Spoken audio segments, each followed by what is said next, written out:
Buenos días. Bueno, estoy con ustedes en condición de lo que soy, una mujer, su hermana y una discípula en el seguimiento a Jesús. Pienso que la totalidad de mi vida ha estado marcada de alguna manera también por la presencia de ustedes, mis hermanos claretianos, desde muy pequeña. Y por eso agradezco esta posibilidad que Dios, la vida y ustedes me dan de compartir el día de hoy. Me han pedido que conversemos en torno a la espiritualidad sinodal y misionera. Y lo primero que tendría para decirles es que el referente primordial en este hoy del mundo, de la Iglesia y lógicamente de la familia claretiana, tendría que ser sin lugar a dudas Jesús de Nazaret. Y lo que hace el espíritu de la sinodalidad es volvernos la mirada a Él. Y eso nos lo enseñan las mujeres del alba, las mujeres de la Pascua, que son las de la más radical osadía, las que sostienen la esperanza, aferradas a la promesa, esas que rompiendo la noche y en estado de misión son capaces de abrirle boquetes al espíritu.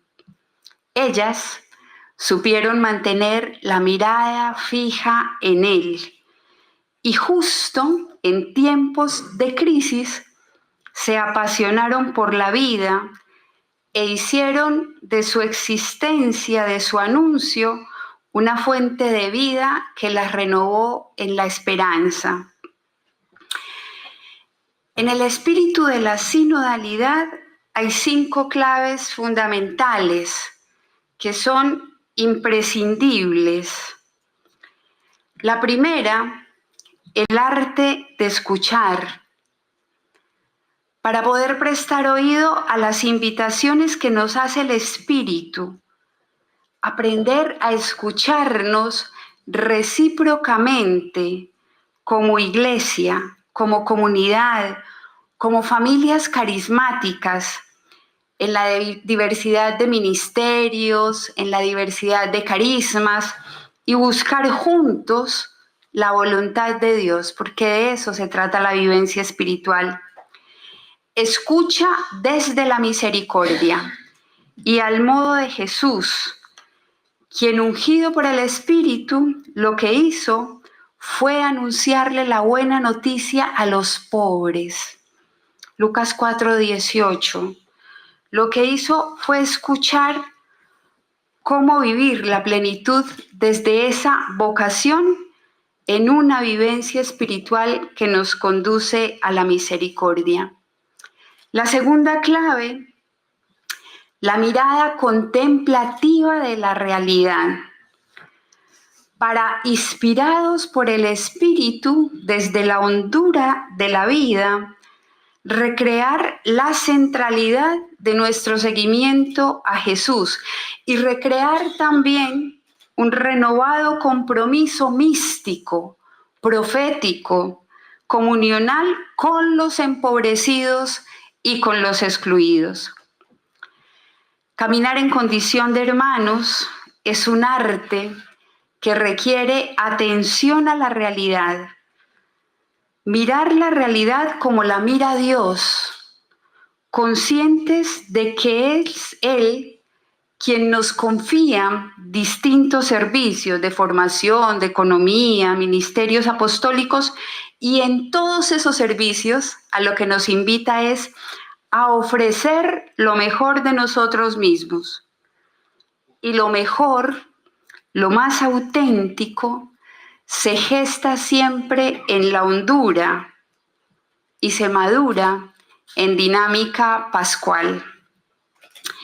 En tercer lugar, para acoger la nueva propuesta de vida que Dios nos hace personal y comunitariamente, es urgente desaprender formas antievangélicas de ser iglesia e intuir los signos de esa presencia viva en las albas de cada amanecer de esta hora histórica.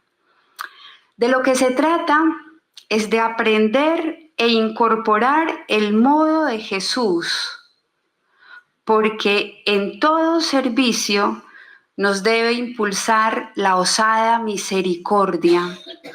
En docilidad al Espíritu nos corresponde recrear, renovar, resignificar y transformar la vida abrazando esa misión que se nos confía.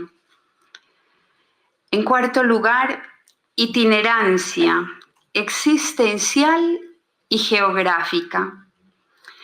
Itinerancia que surge de una vivencia interior profunda y nos lanza por los caminos, nos lanza a la intemperie y nos dispone a arropar el misterio de la vida.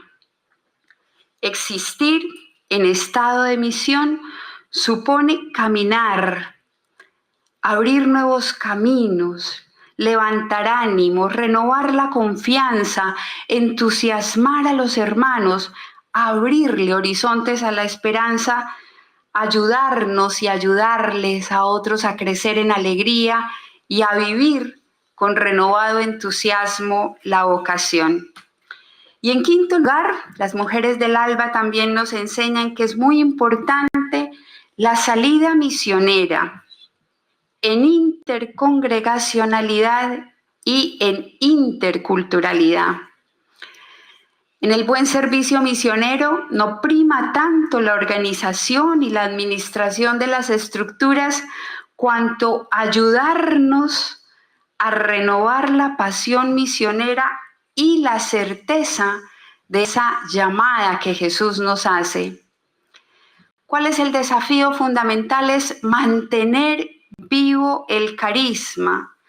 Y eso supone abrirnos a la riqueza de la pluralidad, acoger los caminos de la intercongregacionalidad y la interculturalidad como fuente de riqueza y como signo también de comunión y signo de los tiempos. Desde ahí quiero invitarlas a que nos situemos en esta reflexión sobre la espiritualidad sinodal y misionera, conscientes de que este hoy de la historia requiere, como nos lo ha dicho tantas veces el cardenal Aquilino Bocos, que seamos hombres y mujeres de discernimiento, testigos y profetas de cercanía y de compasión. Lo primero que les quiero proponer es que la totalidad de la vida tiene que ser al ritmo del Espíritu. El hoy de la Iglesia no es cuestión de teoría, sino de vida. No se trata tanto de asambleas, documentos, cuanto de decisiones, conversión, reforma, de vida al ritmo del Espíritu, porque es Él quien configura el rostro de la Iglesia y también ese tejido relacional que hace posible la comunión. A su ritmo, Dios se abre paso por la historia. Él acontece y surge la vida. Tras su aliento se pinta de formas y colores la creación. En torno al Espíritu es que se fecunda el pueblo, que se congrega la comunidad de los creyentes. Por eso, sin el Espíritu no puede haber auténtico seguimiento de Jesús y tampoco kairos eclesial. La mirada consciente nos permite reconocer que la historia está habitada por el Espíritu. Espíritu que entre claros oscuros se abre paso. Y se abre paso para revelarnos la esencia de Dios, para contagiarnos de fortaleza, para revestirnos de paz, para lanzarnos con osadía y animarnos a la más radical profecía en este momento de la historia La más radical profecía es la de ser hermanos. La historia de la Iglesia se construye en el claro oscuro de lo humano, en esa confrontación permanente entre fragilidad y gracia. Y por eso la constatación más cierta es que caminar en sinodalidad supone conversión, que la inmersión en los distintos contextos, en las distintas culturas, nos exige renovación de las actitudes, adecuación de las formas, de las estructuras y de los estilos. La presencia auténtica y la palabra significativa de consagrados y de laicos brota de un encuentro cotidiano con el Espíritu. El vaciamiento total que requiere el servicio solo es posible si hemos abierto el corazón al Espíritu. Por eso, lo primero al momento de servir y abrazar la misión es pedir la gracia, la sabiduría que nos hace amigos de Dios, la hondura que nos permite sintonizar con sus sentimientos, la libertad que nos conduce más allá de nosotros mismos y nos apasiona por Jesús y por el reino. Es el Espíritu el que nos concede el don de la conversión. Y la conversión supone discernimiento, atención a la realidad, capacidad de escuchar ese clamor de Dios en los gritos permanentes que resuenan en la historia.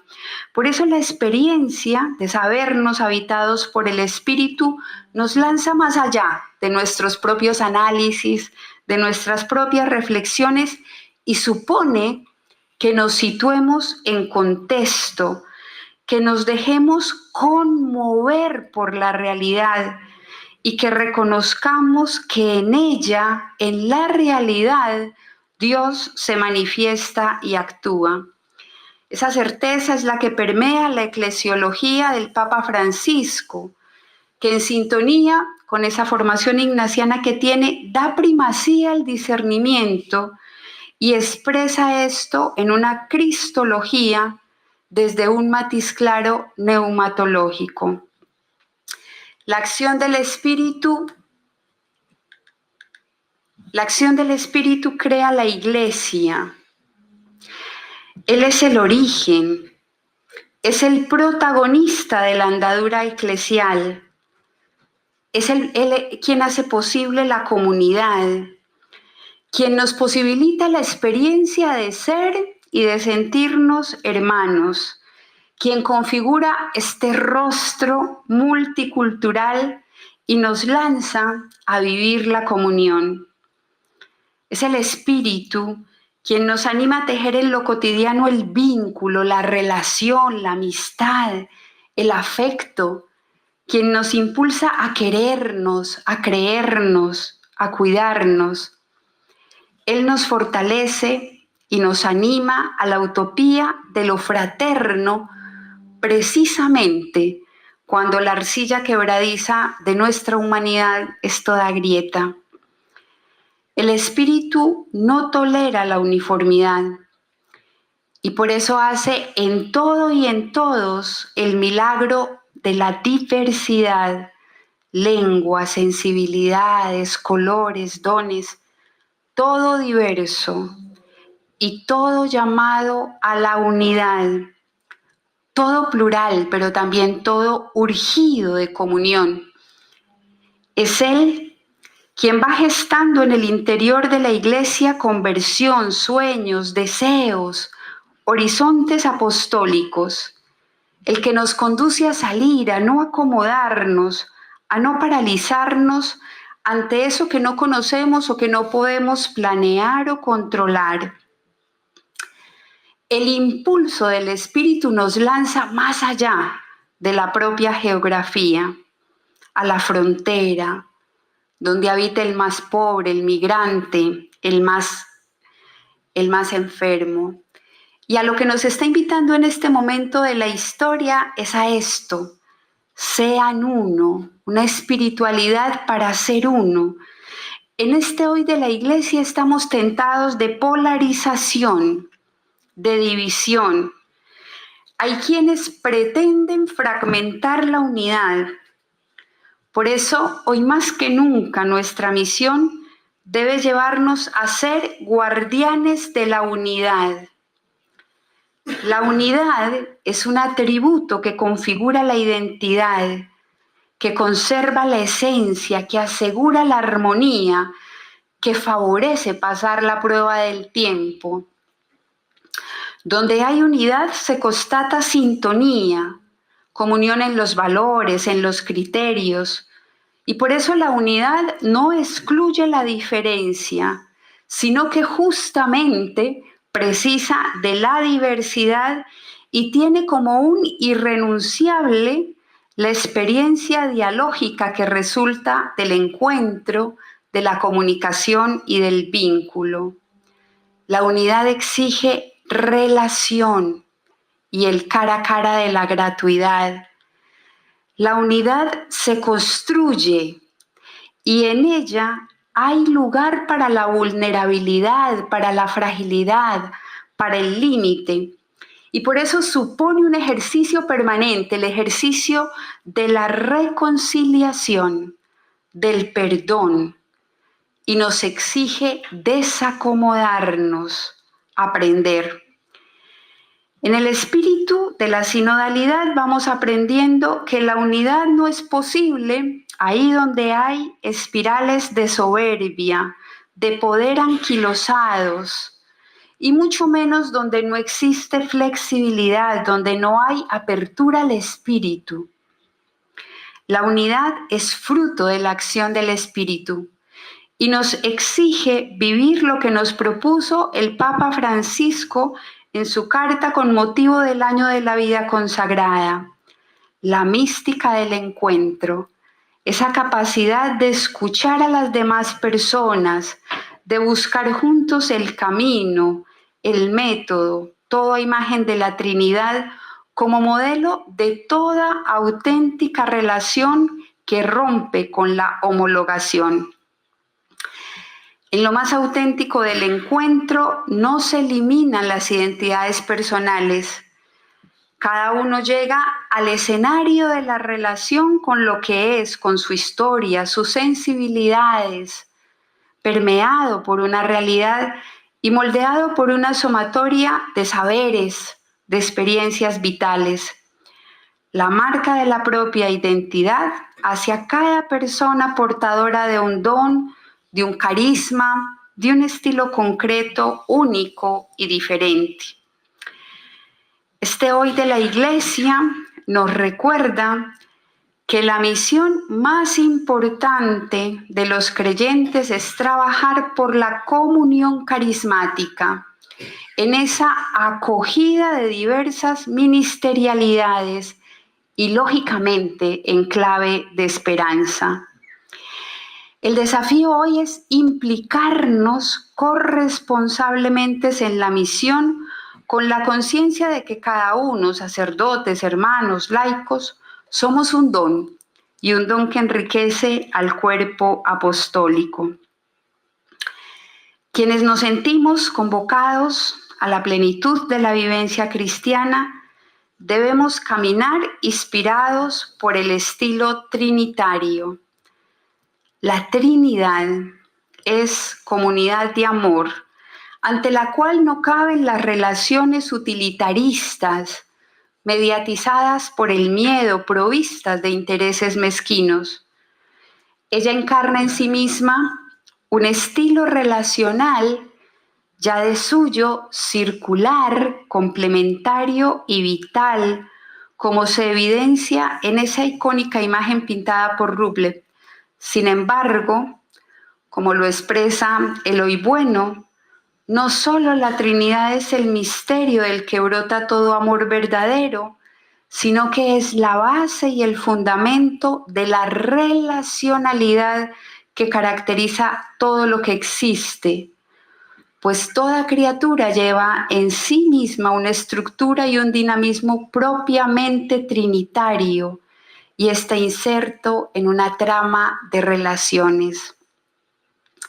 La relacionalidad de todas las criaturas, la interconexión de todo lo que existe, la solidaridad global brotan de ese misterio de la Trinidad. Toda relación inspirada en el estilo trinitario requiere de esa nueva mirada contemplativa que tiene que tener dos características. De un lado tiene que ser más teologal, pero de otro lado tiene que ser más encarnada, más capaz de reconocer a ese Dios que acontece en el territorio de lo humano y que nos invita a la plenitud de la relación. Quienes tienen una profunda experiencia del espíritu conducen siempre a sus comunidades a la renovación. Son audaces, creativos, intentan prolongar la creación, no desestiman lo que encuentran, no se conforman con lo de siempre y van más allá, donde el espíritu los conduce. El cambio, la innovación, la necesaria transformación comienza en la escucha de la palabra y en el discernimiento de los signos de los tiempos, en esa búsqueda del bien común, uniendo fuerzas y en fidelidad creativa a este carisma recibido. La Iglesia y en ella quienes se han dejado transformar la vida por el carisma de San Antonio María Claret están hoy más que nunca abocados a un nuevo modo relacional, más contextualizado, más encarnado en la realidad, más capaz de escuchar y de hacer resonancia de distintas voces, generando ese necesario diálogo entre fe ciencia, fe cultura, fe tecnología. Será necesario reconocer, como muchas veces lo han marcado también Bueno y Calvo, que una serie de actitudes han ido cerrando a la Iglesia y a nuestras congregaciones y familias carismáticas en sus propios muros. Todo lo que viniera de fuera era en principio sospechoso, pernicioso, malo. Se extendía un fuerte eclesiocentrismo que anhelaba poder seguir siendo el centro organizador de la vida, de las personas, de las sociedades. A nivel espiritual, se querían retomar carismas y modelos de otras épocas, con lo que lleva de descontextualización vital de la fe y de infravaloración de lo seglar. Había indicios genéricos que fueron creando un talante de huida del mundo y una excesiva sacralización de la misma Iglesia en sus estructuras históricas. Consecuencia de todo eso fue que la Iglesia fue perdiendo significación de cara a unos hombres y mujeres en unas sociedades determinadas que vivían desde otras ideas y valores no necesariamente contrarios a la fe.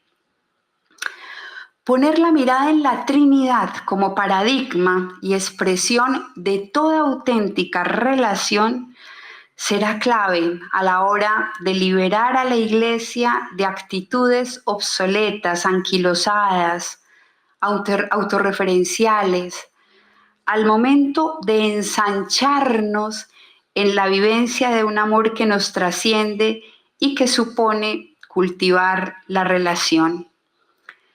Desde esta lógica, una espiritualidad sinodal y misionera nos pone los ojos en la Iglesia como pueblo de Dios. Pueblo de Dios que está convocado a la sinfonía de la comunión. El rostro de la iglesia, como el de nuestras comunidades, es plural, es un poblado variopinto, repleto de diversidad. Pero la llamada, que desde el origen ha resonado con fuerza, es que todos sean uno, como tú, Padre, en mí, yo en ti, que ellos también sean uno para que el mundo crea. Solo en adhesión a Dios y con conciencia de hermandad es posible la configuración del pueblo. Conscientes de la realidad, es fundamental reconocer que se nos encomienda acompañar al pueblo de Dios. Nuestros hermanos, sacerdotes y laicos con los que hacemos camino, todos plenos de dignidad.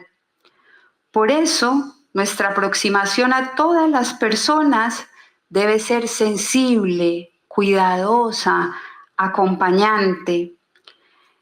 El verdadero testigo se expresa al modo de Jesús y con conciencia de pueblo. La eclesiología que configura esta coyuntura eclesial es la del pueblo de Dios. Y con la expresión pueblo de Dios, donde llegamos es al corazón de la fe israelita. En el fondo, de lo que se trata es de reconocer que Yahvé es el Dios de Israel e Israel es el pueblo de Yahvé. Y esto desde que Dios, por pura gracia, lo llamó y posteriormente lo sacó de Egipto y luego hizo alianza con él en el Sinaí. Es ese pueblo que en diversidad de carismas, de ministerios, de vocaciones, adquiere dignidad común en el bautismo, el mismo que en este hoy de la Iglesia está convocado a la comunión. Por eso la categoría pueblo de Dios se convierte en el símbolo de la eclesiología del Vaticano II y en ella se sintetiza ese giro copernicano operado por el concilio. El ser y la misión de la Iglesia no gira tanto en torno a la jerarquía, sino que todas las funciones y todos los ministerios de la Iglesia giran en torno a la tarea, a la misión que le ha sido encomendada al pueblo de Dios. Por eso, la espiritualidad sinodal y misionera supone un itinerario de conversión. Todos los creyentes estamos convocados a vivir la plenitud de la vocación que cada uno ha recibido en la Iglesia. Cada persona, desde la plenitud de su identidad, es invitada a dar al mundo y a la Iglesia algo inédito. Las diversas vocaciones son únicas y complementarias, y todos, desde la verdad de la propia vocación, estamos convocados a la única vocación eclesial que emana del Evangelio, y esa única vocación es sígueme. Se trata de un imperativo que desinstala, que pone en camino, que abre horizontes insospechados. Es el descampado del reino, que nos exige libertad y asumir la existencia desprovistos de seguridades y comunidades. En una Eucaristía celebrada el 9 de noviembre de 2013 en Santa Marta, el Papa evocó la imagen de la Iglesia siempre reformanda. Allí dijo que la Iglesia tiene necesidad de renovarse, porque sus miembros, nosotros, somos pecadores y necesitamos conversión. No se refería a la reforma como un acto concreto de revisión o de actualización de ciertas estructuras caducas, sino a un proceso constante, permanente, de conversión eclesial de la Iglesia entera. En todos los niveles y dimensiones de la Iglesia debe acontecer ese espíritu sinodal y resonar esa llamada a una auténtica reforma. Sin lugar a dudas, la sinodalidad hace parte de la esencia de la Iglesia en cuanto la Iglesia participa de esa comunión trinitaria. Por eso, el principio de refutar ese principio de sinodalidad es contrario a la dimensión trinitaria de la Iglesia.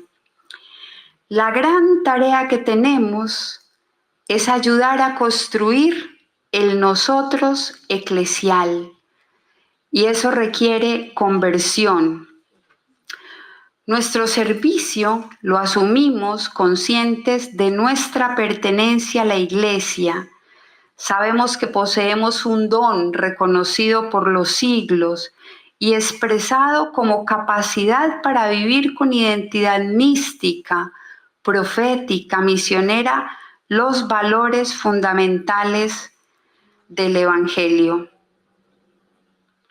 Así lo señala García Paredes en alusión al numeral 33 de vida consagrada. Dice: al pueblo de Dios, la vida consagrada le hace mantener viva la conciencia de los valores fundamentales del Evangelio, pero también ella recibe el testimonio propio de las demás vocaciones que le ayudan a vivir íntegramente la adhesión al misterio de Cristo y de la Iglesia en sus múltiples dimensiones. La misión que se nos encomienda a nosotros, hermanas, hermanos, laicos de esta familia claretiana, pasa por ayudar a cada persona a desarrollar lo mejor de sí. Que podamos mirarnos como Dios nos mira y valorarnos unos a otros. El encuentro supone conversión, salir de sí, ir más allá de las propias visiones. Los procesos de reforma auténticos se desarrollan poniéndonos en relación con el otro y gracias a una conversión de las actitudes que supone que ordenemos el corazón. Se hace necesario un auténtico reconocimiento de la alteridad a la hora de caminar en sinodalidad. Claro está que en una iglesia sinodal no solo se nos pide caminar juntos, sino ante todo aprender a reunirnos, a trabajar, a orar, a discernir juntos. Ese es el reto de la sinodalidad que lleva a toda la comunidad eclesial a buscar nuevas formas de interactuar, de integrarnos, de tomar decisiones consensuadas en conjunto. Por eso hay una auténtica relación entre reforma, conversión pastoral y sinodalidad, que nos abre la puerta para discernir el rostro de la Iglesia en este nuevo milenio. En esta coyuntura eclesial, justo en esta tercera fase del sínodo sobre la sinodalidad, la Iglesia está ante un proceso, está ante un itinerario de encuentro y de conversión, enmarcado en esa necesaria reforma a la que nos ha convocado el Papa Francisco y que nos exige ubicarnos en el lugar de la humildad, reconocer el pecado, esas actitudes, esos modos relacionales que han estado alejados del querer de Dios porque son verticales, abusivos, poco inclusivos, desprovistos de misericordia. Será necesario un empeño de todos por vencer esas actitudes individualistas teñidas de narcisismo y suficiencia que tantas veces permean la cultura de la Iglesia y sus modos relacionales. En esta hora de la Iglesia experimentamos una llamada, afinar la mirada para poder contemplar la realidad, agudizar el oído para poder escuchar al Espíritu que no cesa de gemir en los clamores y en las complejidades de la historia, en los rostros, en las heridas de los más pobres. Una llamada a salir, desacomodarnos, abandonar los estatus de confort y parálisis en los que tantos creyentes estamos atrincherados. Justo ahora, en este momento crucial de la Iglesia, en este cambio de época en el cual la Iglesia ve en juego su futuro, debemos abrirnos a un capítulo nuevo de la biografía, abrirnos al desafío conciliar, al método sinodal. La necesaria reforma a la que está llamada la Iglesia supone darle el protagonismo al Espíritu, vivirnos desde la centralidad en Jesús y en escucha atenta a la realidad.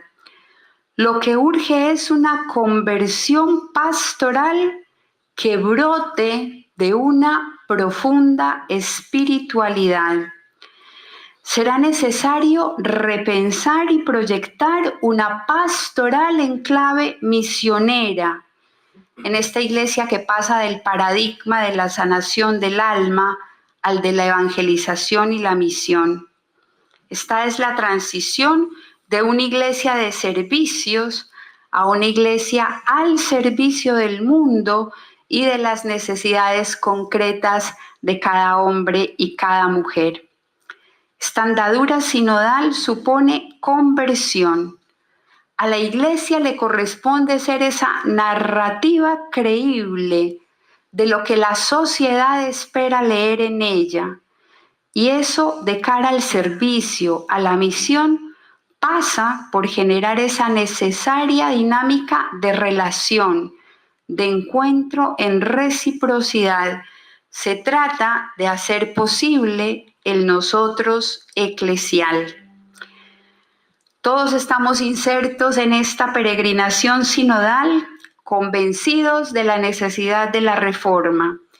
Y echarnos a andar con otros en este hoy de la Iglesia nos lleva a construir juntos en la vivencia de una auténtica espiritualidad y conscientes de nuestra identidad de sujetos eclesiales y de que por el bautismo y el sacerdocio común todos tenemos una misma dignidad y estamos llamados a contribuir a esta Iglesia más sinodal, en la que de manera especial será necesaria la presencia y la misión de las mujeres, de los laicos, de los pobres y de todos los sujetos emergentes históricamente excluidos.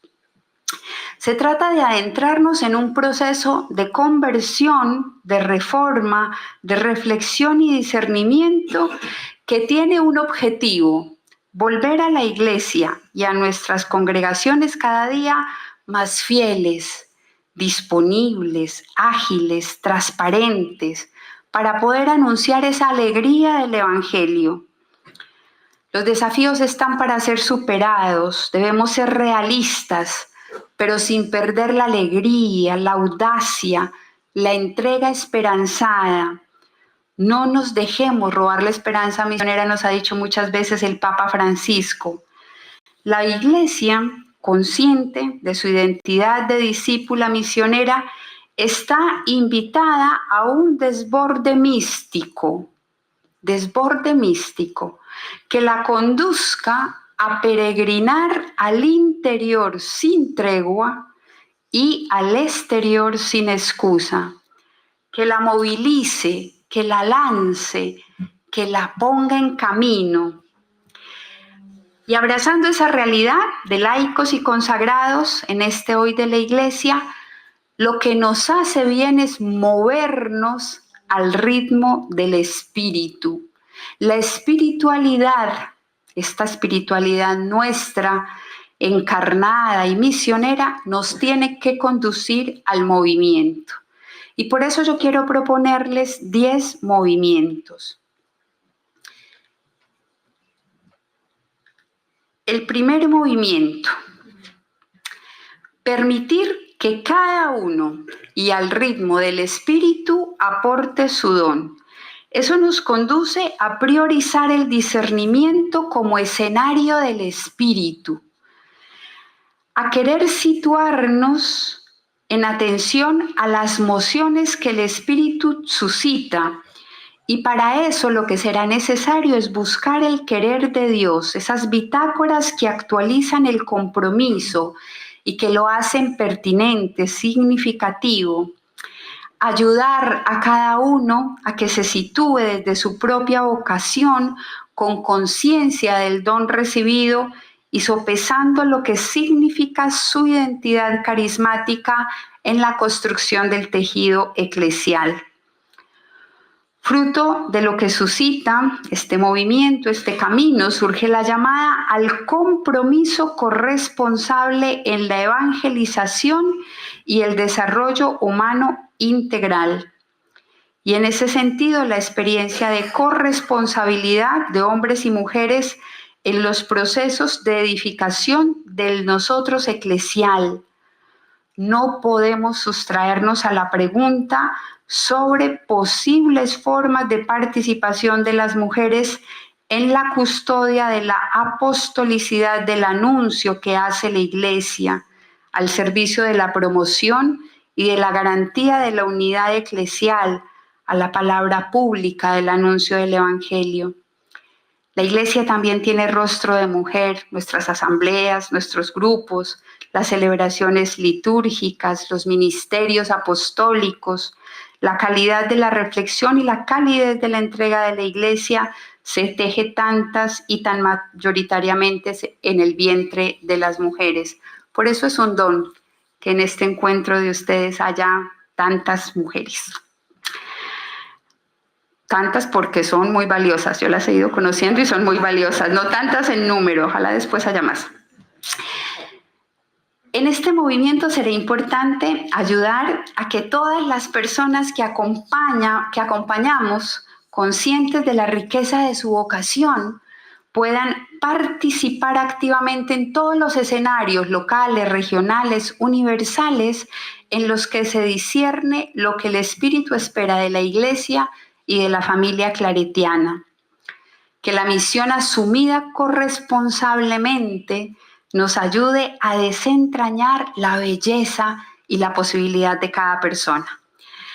El segundo movimiento que surge de esta espiritualidad es, con el corazón centrado en Dios, ser la sapiencial presencia que humaniza.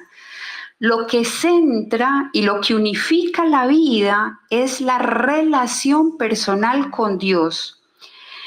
Este hoy de la Iglesia, en la conciencia de que el reino es el horizonte de sentido, a las personas que prestan servicios en la familia claretiana, les hará bien insistir en la importancia de optar por la interioridad.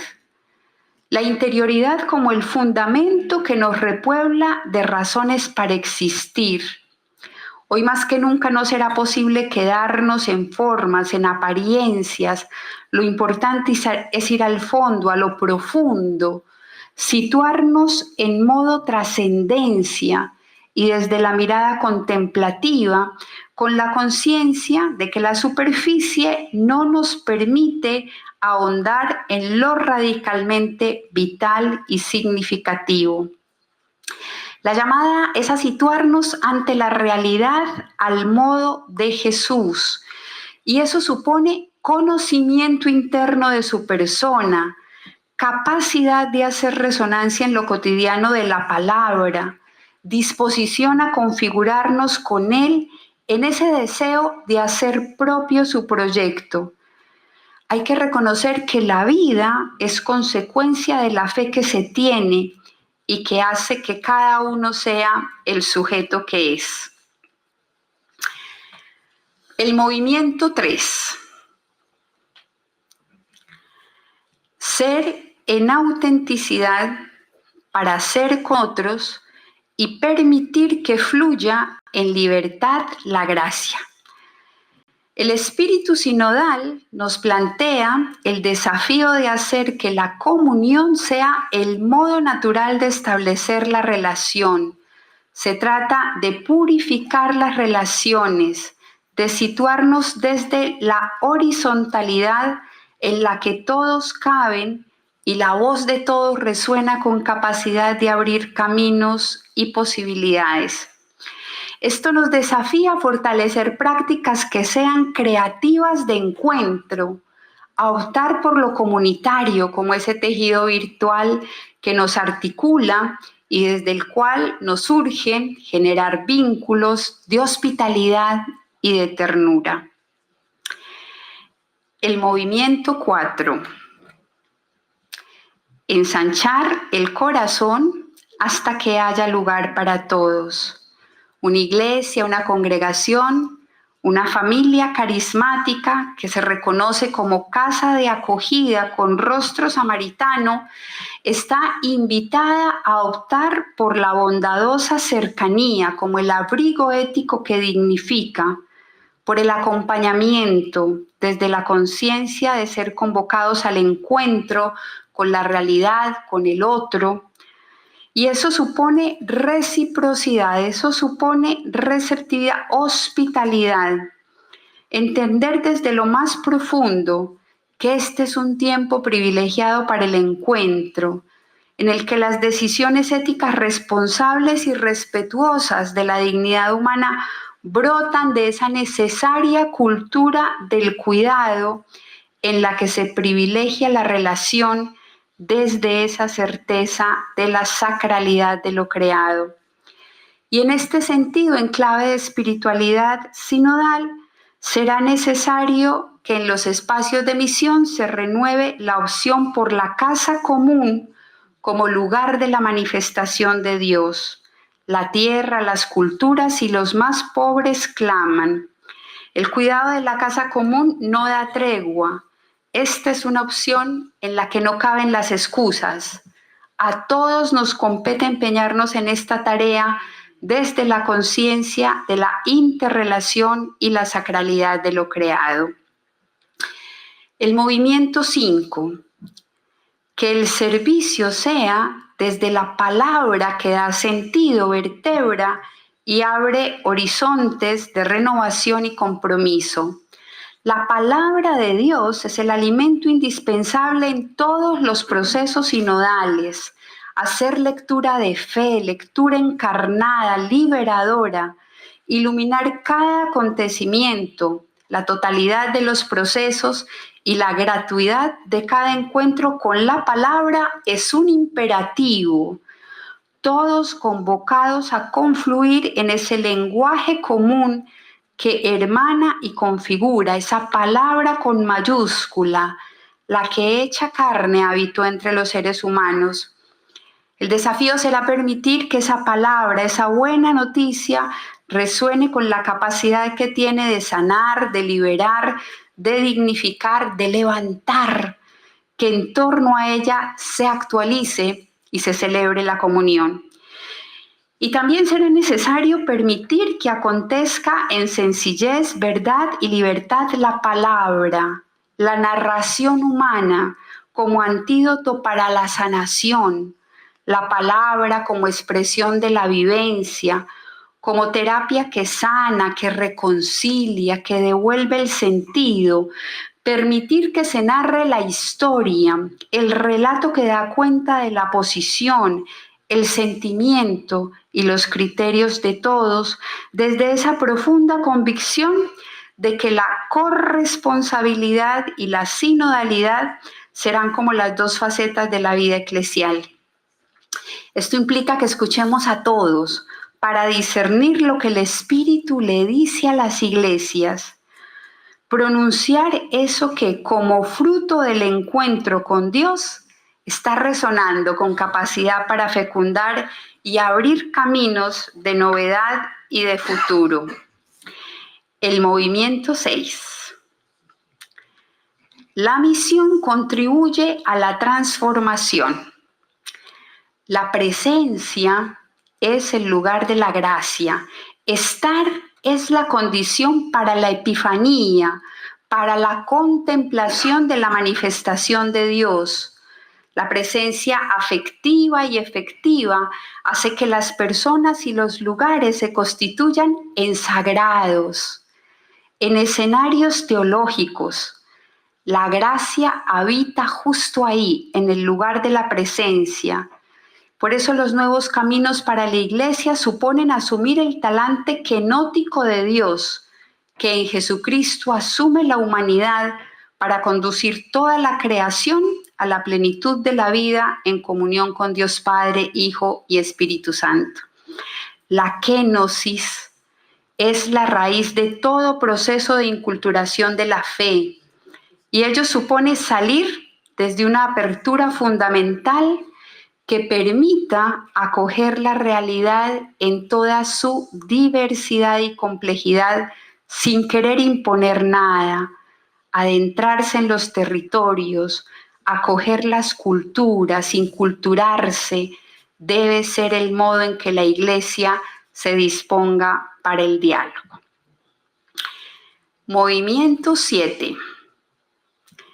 La misericordia debe ser el dinamizador del compromiso. La opción por Jesús tiene consecuencias. Construir el reino, reconociendo la misericordia como dinamizador del compromiso solidario. La misericordia es el camino para vivir la plenitud de la vocación recibida. Ubicarse ante la realidad, ante cada hermano y cada laico con entrañas de misericordia, dejarse desacomodar por la realidad, reorganizar estructuras, proyectos, opciones en función de los ecos de la realidad, ese es el camino. Octavo movimiento, la escucha es el susurro que trae la conversión. Sin la escucha no es posible el servicio al estilo de Jesús. La escucha implica una transformación existencial, una conversión, un descentramiento de uno mismo. Así concebido, el acto de la escucha encuentra su plena realización en la dinámica del diálogo, lugar teológico por excelencia, forma típica de nuestra fe bautismal, modo en el que el Dios de Jesucristo se revela comunicándonos algo de su naturaleza comunitaria. Por eso la escucha se constituye en una actitud vital que nos ubica en el lugar del otro y que abre el camino a la transformación del corazón. Movimiento 9.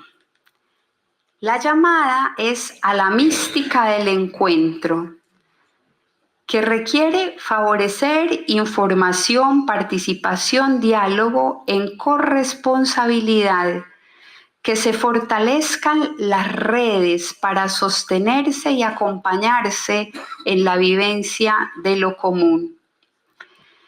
El propósito de los procesos sinodales, de las búsquedas comunitarias, no radica en lograr consensos. Lo que se pretende es abrirle paso al espíritu, permitiendo que la voz de todos resuene y que se confluya en lo realmente importante, hallar juntos la voluntad de Dios y hacernos aliados de los pueblos. Por eso, capacitarnos para generar procesos con estas características. El movimiento 10. Todo requiere de tiempo, procesos y paciencia. Los procesos son la posibilidad de desplegar el potencial de la vida, las acciones que están aisladas, que no están articuladas a redes y procesos, terminan siendo muchas veces estériles. Por eso es necesario que las dinámicas sinodales generen procesos que posibiliten la continuidad de las acciones, interrelacionados, interdisciplinares, que partan de la realidad, que abarquen la vida y que le den el protagonismo a las personas con las que caminamos. Todos nosotros somos conscientes de la necesidad de la reforma en la Iglesia y sabemos por experiencia que ello requiere de paciencia, porque muchas veces el ritmo de las transformaciones no responde a las expectativas que existen. Hoy más que nunca, acoger la misión confiada requiere lo que ya decía el padre Claret. Yo me digo a mí mismo, Un hijo del Inmaculado Corazón de María es un hombre que arde en caridad y que abraza por donde pasa, que desea eficazmente y procura por todos los medios encender a todo el mundo en el fuego del divino amor. Nada le arredra, se goza en las privaciones, aborda los trabajos, abraza los sacrificios, se complace en las calumnias y se alegra en los tormentos. No piensa sino cómo seguirá e imitará a Jesucristo en trabajar, sufrir y en procurar siempre y únicamente la mayor gloria de Dios y la salvación de las almas. Se trata de abrazar una espiritualidad que nos permita tener entrañas compasivas y un corazón semejante al de Jesús. Pidamos esa gracia al Señor. Hagámoslo orando juntos con este poema, pidiendo la gracia de estar siempre y en todo con Él, en Él y como Él. Les voy a leer el poema, porque pensé que estaba ahí. El poema se llama Contigo, y creo que en eso consiste la espiritualidad, en un permanente contigo. Contigo, la tarea y el descanso. Junto a ti, para recorrer caminos inéditos, y a tu lado en las rutinas que ensombrecen los años. Contigo, en la soledad habitada y cuando la muchedumbre aprieta, en esas tardes pintadas de gracia y color y cuando todo es oscuridad y desconcierto. Contigo, en los límites de lo prohibido, acariciando lo humano y adentrándonos sin reparo hasta esa zona de alto riesgo que algunos suelen llamar alma. Contigo, en la desafiante travesía del reino, en la pasión por tu causa, abrigados por el Padre, seducidos por el pueblo.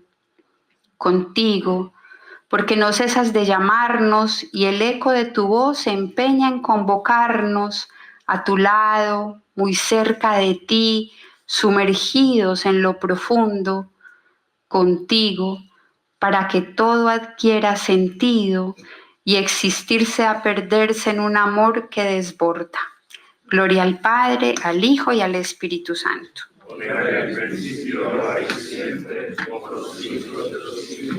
Amén.